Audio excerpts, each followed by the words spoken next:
ओ सजनी तोहर मुस्की देखते दिल हमर धड़के लागल। तोहर प्रेमक रंग में जीवन हमर सजय लागल।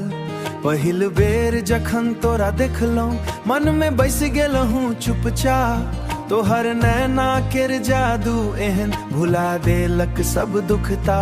फूल जेका कोमल तोहर बात, चांद जेका उजर चेहरा। तोहर संग बितल हर पल लगई स्वर्ग से सुन्नर गहना। तोहर नैना में हमर संसार, तोहर प्रेम हमर आधार। जन्म जन्म संग रहब हम, तू छी हमर सच्चा प्यार। तोहर बिना दिल नहीं लागै, दिनों रात तोहर याद आबै। सजनी यहाँ संग जीवे चाही, दिल बस तोरे गाबै। बरखा राति चननी आकाश, हाथ में हाथ धरी के चलब।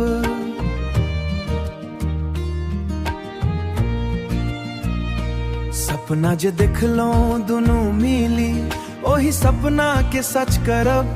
दूरी कतहूँ आबि जाऊं, प्रेम हमर नहीं टूटत। दूरी कतहूँ आबि जाऊं, प्रेम हमर नहीं टूटत। तोहर नाम लैत लैत सजनी ई जीवन मुस्कुराइत रहतै। तोहर नैना में हमर संसार, तोहर प्रेम हमर आधार। जन्म जन्म संग रहब हम, तू छी हमर सच्चा प्यार। तोहर बिना दिल नहीं लागै, दिनों रात तोहर याद आबै। सजनी यहाँ संग जीवे चाही, दिल बस तोरे गाबै।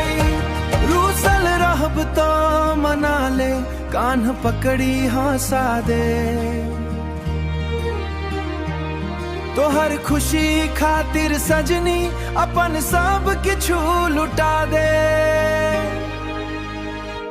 तोहर नैना में हमर संसार, तोहर प्रेम हमर आधार। जन्म जन्म संग रहब हम, तू छी हमर सच्चा प्यार। दिल कहे हर साँझ सवेर, तू छी हमर तकदीर। सजनी तोहर प्रेम